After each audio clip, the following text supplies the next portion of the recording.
جی السلام علیکم، میں آپ کا ہوسٹ فرحان سمرو اور آپ دیکھ رہے ہیں زاویہ نیوز پی کے. اور میرے ساتھ آج کی سیلیبریٹی گیسٹ فاضل جمیلی صاحب کراچی پریس کلب کے صدر ہیں. سر السلام علیکم، کیسے ہیں جناب سر؟ السلام علیکم. خیریت سے ٹھیک ہے؟ آپ ٹھیک؟ سر یہ بتائیں کہ صحافت اور صحافت کے ایتھکس کے بارے میں آپ بتائیں. آج کا جو ہے وہ ایتھکس کیا ہے، جو ایتھکس ہم بھول چکے ہیں، جو بہت سارے دیکھیں، لوگ فی اب. زمانہ تو آپ نے خود ہی کہہ دیا کہ ایتھکس کو بھولتے جا رہے ہیں، اور صحافت اور اہل صحافت بھی میں سمجھتا ہوں کہ ان جو اخلاقیات تھیں بنیادی اس کو بھولتے چلے جا رہے ہیں. اور اس کی ظاہر ہے بہت ساری وجوہات ہیں. جب صرف پرنٹ کا زمانہ تھا، اخبارات ہوتے تھے، تو وہ باقاعدہ ایک انسٹیٹیوشن ہوتے تھے، اور اس میں ایک ادارہ ہوتا تھا، اس میں ایڈیٹر کا انسٹیٹیوشن تھا، پھر اس کے نیچے ایک پوری ہیرارکی. تو کوئی بھی اگر آپ کے پاس تصویر یا خبر آتی تھی تو وہ پوری چھان پھٹک کے پوری وہ فلٹر ہو کے پھر آخر چھپنے تک وہ جاتی تھی، اور اس میں ٹائم بھی خاصا ہوتا تھا لگتا تھا. کہ اگر دوپہر میں خبر فائل ہوئی ہے رپورٹر نے یا کسی نیوز ایجنسی سے آئی تو آپ کے پاس خاصا ٹائم ہے اس کی مزید اس کی جو ہے اس کو بنانے سنوارنے کا، اس کی بنیاد ٹھیک کرنے کا، اور اس کے جو تحقیق ہے اس کے لیے وہ کرنے کا خاصا ٹائم تھا. تو ایک میں سمجھتا ہوں کہ اچھا زمانہ تھا. اس کے بعد گریجولی چیزیں شفٹ ہوئیں الیکٹرانک میڈیا کی طرف. تو الیکٹرانک میڈیا جو ہے وہ بہت فاسٹ میڈیم بس بس بس. ہوا، اور اس میں پھر جو بدقسمتی سے چونکہ ہمارے ہاں نیوز ہی کا کاروبار بکتا ہے دیگر ملکوں کے مقابلے میں، تو جو ہمارا الیکٹرانک میڈیا بھی وہ اسی دوڑ میں لگا جو بریکنگ کی. تو بریکنگ میں پھر یہی ہوا کہ آپ نے کوئی فیک نیوز بھی بریک کر دی، یا کوئی خبر ایسی تحقیق کیے بغیر اس کو وہ کر لیا، تو اس میں خرابیاں پیدا ہونا شروع ہوئیں. اور گریجولی آپ جو بنیادی جو ایتھکس تھیں اس سے ہٹتے چلے گئے. اور اس کے بعد پھر آ گیا ہے اب یہ جو آپ کا سوشل میڈیا، اور اس کے ساتھ ساتھ ڈیجیٹل میڈیا بھی جڑ گیا ہے اس کے ساتھ. تو ڈیجیٹل میڈیا تو خیر کسی حد تک وہ میڈیا ہی کا حصہ ہے، لیکن جو سوشل میڈیا آیا ہے، اب جس کے ہاتھ میں موبائل ہے وہ سب سے بڑا صحافی، تجزیہ کار وہ بنا ہوا ہے. تو جو اس کے دل میں آتا ہے وہ لکھ دیتا ہے بغیر کسی تحقیق کے، بغیر کسی اس کے. اور پھر یہ جو چیزیں وائرل ہوتی جاتی ہیں کہ کوئی ایک چیز میں نے غلط شیئر کر دی تو وہ مختلف گروپوں میں پھیلتی چلی جائے گی. تو سم ٹائم اس کا شکار ڈیجیٹل میڈیا بھی سر میں آپ اور کی بات مین اسٹریم کو میڈیا بھی. کاٹ رہا ہوں. جی ابھی ریسنٹلی جو Karachi press club A T M machine کا وہ مذاق اڑایا گیا ہے، اس حوالے سے تھوڑا بتائیں سر، جو ابھی ریسنٹلی نہیں ہوا ہے. دیکھیں، وہ تو ایک طرح کا میم بنا. تو اس سے ایک تو یہ تھا کہ وہ اناگوریشن نہیں تھا، وہ تو اس کا ایک آپریشنل انہوں نے وہ شروع کیا بٹی صاحب نے. تو تصویر بن گئی، جو دوست ساتھ کھڑے تھے، تو اس میں وہ تصویر بڑی وائرل ہو گئی، اور لوگوں نے کہا کہ دبئی میں کاریں اڑ رہی ہیں اور یہاں اے ٹی ایم مشین کا افتتاح ہو رہا ہے. تو لیکن ایک حقیقت بھی ہے، پاکستان اتنا پیچھے تو ہے ابھی تک کہ ہم اسی میں خوش ہو رہے ہیں کہ اے ٹی ایم مشین لگ گئی کم از کم. تو باقی تو دنیا بہت آگے چلی گئی ہے. تو خیر اس طرح کی میم کو انجوائے کرنا چاہیے، کوئی ایسا وہ نہیں. اچھا سر، دوسرا یہ بتائیں کہ اب اس وقت جو ہے 2022 چل رہا ہے اور مہنگائی آپ کے سامنے ہے. صحافی جو ہمارے ورکرز ہیں، چاہے وہ رپورٹر، چاہے کیمرہ مین یا ڈرائیور، جتنا بھی اسٹاف ہے، ان سب کی سیلریز نہیں بڑھا رہے چینلز مالکان. تو اس کے لیے آپ کیا کہیں گے سر؟ دیکھیں، اس میں بہت ساری خرابیاں جو وقت کے ساتھ ساتھ پیدا ہوئیں، اس میں کچھ کمزوریاں ہماری تنظیموں کی بھی ہیں. کراچی پریس کلب کو تو میں نہیں کہوں گا، یا پریس کلبوں کا یہ ظاہر کام بھی نہیں ہے. یہ بنیادی طور پہ تو ہمارا پی ایف یو جے کا کام ہے، ہماری یوجیز کا کام ہے. اور اس میں وقت کے ساتھ جو دھڑے بندیاں پیدا ہوئیں، پھر ان میں جو ٹیگ لگنا شروع ہو گئے کہ جی فلاں گروپ جو ہے وہ اس کے پیچھے فلاں میڈیا ہاؤس ہے. تو اس سے جو ہماری اجتماعی طاقت تھی کہ ماضی میں اگر لوگوں کی تنخواہوں کے ایشو ہوتے تھے یا ریٹرینچمنٹ کا کوئی معاملہ آتا تھا کہ نوکریوں سے اگر کسی کو نکالا جا رہا ہے، تو اس پہ جو احتجاج ہوتا تھا بھرپور قوت کے ساتھ، وہ سارے مل کے کرتے تھے. اب یہ ہو گیا ہے کہ کوئی اس طرح کی بھرپور قوت کے ساتھ ہم ریزسٹ نہیں کر پاتے. ہماری طرف سے مزاحمت کا وہ عنصر ختم ہوتا چلا جا رہا ہے، اور اس کی بنیادی وجہ یہی ہے کہ ہم ٹکڑوں میں تقسیم ہو گئے ہیں. اور پھر میڈیا ہاؤسز بھی جس طرح مشروم گروتھ ہوا ہے کہ بڑے بڑے بزنس مین جو مختلف اور کاروبار کرتے تھے تو انہوں نے میڈیا ہاؤسز کھول لیے. شروع میں تو انہوں نے بڑا انویسٹمنٹ کی, اچھی اچھی لکریٹو پیکیجز پہ وہ لوگوں کو لے گئے, لیکن پھر کچھ مہینے کے بعد پتہ چلتا ہے کہ جی وہ تنخواہیں نہیں دے رہے ہوتے, بیک لاگ ہو جاتا ہے, کئی کئی مہینے تنخواہ نہیں ملتی, پھر لوگوں کو نوکریوں سے نکالا جا رہا ہوتا ہے. تو میں سمجھتا ہوں کہ اس معاملے کو روکنے کے لیے ہمیں بہت ہی سر جوڑ کے بیٹھنا ہوگا, تمام تنظیموں کو ایک پلیٹ فارم پہ جمع ہونا ہوگا. اس میں بے شک میڈیا مالکان کی بھی تنظیمیں شامل ہوں, اور جو کارکن صحافی ہیں, ورکر ہیں ہمارے, ان کی تنظیمیں ایک ساتھ بیٹھیں اور کوئی لایا عمل ایسا تیار ہو. اس میں گورنمنٹ کا بھی ظاہر ہے ان پٹ بہت ضروری ہے, اور گورنمنٹ کی نیک نیتی بھی, کیونکہ گورنمنٹ بھی بلیک میل ہوتی ہیں مختلف میڈیا ہاؤسز سے, میڈیا مالکان سے. تو ان کو اس سے ہٹ کے جو عامل صحافی ہیں, جو ورکر ہیں, ہمارے میڈیا ورکرز ہیں, ان کی بہتری کے لیے کچھ سوچنا چاہیے. سر اس کو اس طرح نہیں دیکھ سکتا میں, میرا تو ایک بہت جونیئر ہوں, میں بہت سینئر ہے, اس کو اس طرح سر دیکھ سکتے ہیں کہ جو میڈیا چینلز کے جو مالکان ہیں, جیسے ڈان اخبار ہے جی یا جیو تھا, یہ پروفیشنل جرنلزم سے مطلب ریلیٹڈ تھے. اب بیسکلی بزنس مین طبقہ اٹھ کر آ گیا, بلڈر مافیا آ گیا ہے, کوئی کمپیوٹرز کمپنی جی والے آ گئے ہیں, بہت سارے سر ایسے لوگ آ چکے ہیں جن کو صرف اور صرف اپنے لیے شیلٹر چاہیے تھا. دیکھیں تو یہی ہے نا, میں نے یہی اسی لیے کہہ رہا تھا کہ مختلف کاروبار کرنے والے لوگوں نے اس طرف انویسٹ کیا, اور ان کی انویسٹمنٹ کا مقصد اپنے دیگر جو ان کے کاروبار تھے ان کو پروٹیکشن دینا تھا. میں ایک دفعہ انڈیا میں بھی یہ بات کر رہا تھا, جب میں نے اس طرح کی بات کی جو آپ کہہ رہے ہیں, تو وہ وہاں اور بھی ٹی وی چینل کے لوگ بیٹھے ہوئے تھے, تو وہ ہنس رہے تھے. تو میری گفتگو ختم ہوئی تو انہوں نے کہا کہ فاضل صاحب ہمارے یہاں بھی اسی طرح کا سلسلہ ہے. تو بہت ساری چیزیں ہم نے انڈیا سے لی ہیں.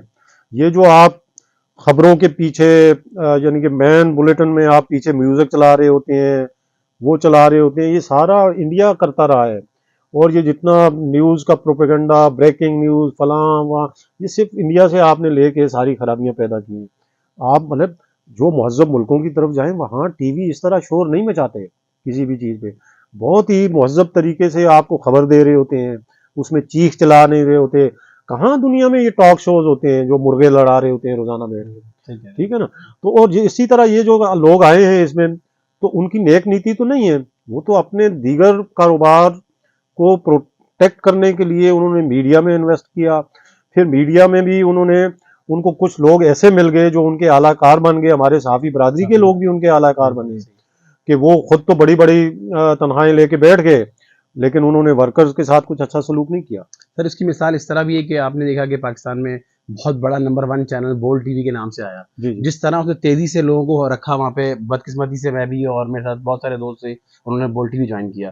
اس کے بعد جیسے اسپیڈ سے بول اوپر گیا, پھر اسی طرح نیچے آیا. تو اب تقریباً کچھ 350 یا 400 لوگ ہیں ہمارے جن کی سیلریز انہوں نے کم سے کم 18 مہینے ہو چکے ہیں جو نہیں دیے ہیں, اور 4 سال سے کورٹ میں کیس چل رہا ہے. سر دیکھیے نا, یہ بدقسمتی کی بات ہے. اور اس کی اب یہ بھی ہے کہ چونکہ ہمارے ہی لوگ کسی بھی آرگنائزیشن میں جا کے جب وہ اس میڈیا ہاؤس کی ایک خاص ایجنڈے کو پروپیگیٹ کرتے ہیں, اس کو پروموٹ کرتے ہیں, تو اس کی وجہ سے ابھی یہ جو آپ نے بول کی مثال دی ہے, تو بول سے کوئی پوری صحافی برادری یا کوئی وہ خوش نہیں ہے, کیونکہ وہ جس طرح کا سلوک لوگوں کے ساتھ کرتے رہے ہیں, ان کے لیے جو باتیں کرتے رہے ہیں ان کے چینلز پہ بیٹھ کے, تو اب اگر وہاں لوگوں کے ساتھ کوئی تکلیف ہوتی ہے تو اس کے لیے کوئی ساتھ کھڑا ہونے کے لیے تیار نہیں ہے. تو یہ بدقسمتی ہے ہماری کہ یہ ہمارے اندر اتنی پولرائزیشن بنا دی گئی ہے, اتنے ہمارے ڈفرینسز ہو چکے ہیں کہ اب ہم اپنے جو کارکن ہمارے صحافی دوست ہیں, ہمارے ساتھی ہیں, ان کے لیے بھی چونکہ ان پہ وہ ٹیگ لگ چکا, تو اس لیے دوسرا میڈیا ہاؤس کے لوگ اس کے ساتھ نہیں کھڑے ہوتے. وہ اگر جیو والوں کے ساتھ کچھ ہو تو وہ اے آر وائی والے نہیں آئیں گے, اے آر وائی کے ساتھ ہو تو بول والا نہیں آئے گا, وہ ایکسپریس نہیں آئے گا. تو اس سے تو پہلے تو یہ ہوتا تھا کہ اگر مجھے یاد ہے ہم نے بھوک ہڑتال کی تھی جنگ گروپ کے خلاف, جب پہلا کریک ڈاؤن ہوا نواز شریف دور میں, سیف الرحمان جب احتساب کے ہوتے, تو یہاں ہم نے پی ایف یو جے کے بینر تلے کراچی پریس کلب میں 24 گھنٹے کی بھوک ہڑتال کی. تو اس میں تمام میڈیا ہاؤسز کے لوگ بھوک ہڑتال میں شریک ہوئے. تو اب ایسا نہیں ہو رہا ہے, وہ اس لیے نہیں ہو رہا کہ ہمیں بہت یعنی کہ دائروں میں, ٹکڑوں میں تقسیم کر دیا گیا ہے. اس کو جب تک ہم دور نہیں کریں گے, اور ظاہر ہے وہ بنیادی ذمہ داری ہمارے جو بھی قائدین ہیں PFUJ کے ہوں یا مختلف کلبوں کے ہوں، ان کو یہ سر جوڑ کے بیٹھیں گے، ایک ساتھ ہوں گے، تنظیموں میں جتنی دھڑے بندیاں ہیں اس کو جب تک ختم نہیں کریں گے، ایک نہیں ہوں گے، یہ مسائل دن بدن بڑھتے چلے جائیں گے۔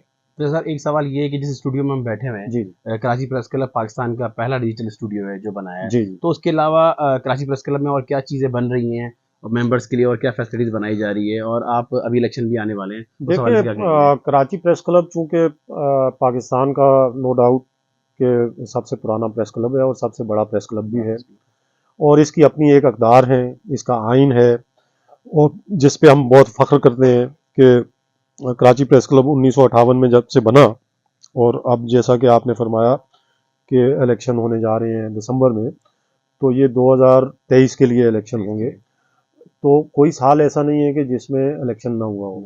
تو یہ واحد ادارہ ہے پاکستان کا جس میں حقیقی معنوں میں ڈیموکریسی کو پریکٹس کیا جا رہا ہے، اور بہت ہی خوبصورتی کے ساتھ۔ اختلاف رائے ہوتا ہے، ہم میں بھی مختلف گروپ بھی بنتے ہیں، الیکشن لڑتے ہیں، وہ کچھ ہفتے 10 دن کی گہما گہمی ہوتی ہے، اس کے بعد سب شیر و شکر ہوتے ہیں، اور یہ پریس کلب اس وجہ سے چل رہا ہے۔ اور رہی بات کہ یہ جو اسٹوڈیو بنا جو ڈیجیٹل، تو یہ بھی ہمیں یہ اعزاز حاصل ہوا کہ کراچی پریس کلب پاکستان کا پہلا پریس کلب بنا کہ جہاں ہم ڈیجیٹل اسٹوڈیو ہم نے بنایا، اور اس کے لیے ہمیں IT منسٹری جو ہمارے MQM کے دوست ہیں امین الحق صاحب، ان کی بہت زیادہ تعاون انہوں نے ہمارے ساتھ کیا، اور یہ اسٹوڈیو بنا۔ اور اس کی بنیادی وجہ بھی یہی تھی کہ یہ جو ہمارے اتنی ریٹرنچمنٹ ہوئی، بے روزگاری ہوئی ہمارے ساتھیوں کی، تو ہم ان کو مالی طور پہ تو سپورٹ نہیں کر سکتا پریس کلب، کیونکہ پریس کلب کا خود کوئی ایسے ریسورسز نہیں ہیں، تو ہم نے ان کی مدد کے لیے ایک طرح سے ان ساتھیوں کی کہ جو بے روزگار ہمارے ساتھی ہو گئے مختلف اداروں سے، تو اگر وہ اپنا کوئی یوٹیوب چینل چلانا چاہتا ہے، کوئی ڈیجیٹل میڈیا اپنا چلانا چاہتا ہے، تو ہم نے ان کو فری آف کاسٹ یہ فیسلٹی کراچی پریس کلب میں فراہم کی۔ اور اس کے ساتھ ساتھ ظاہر ہے ہم اپنے جو ہمارے ممبرز ہیں ان کی فیملی کے لیے بھی ہم بہت ساری چیزیں کرتے رہتے ہیں۔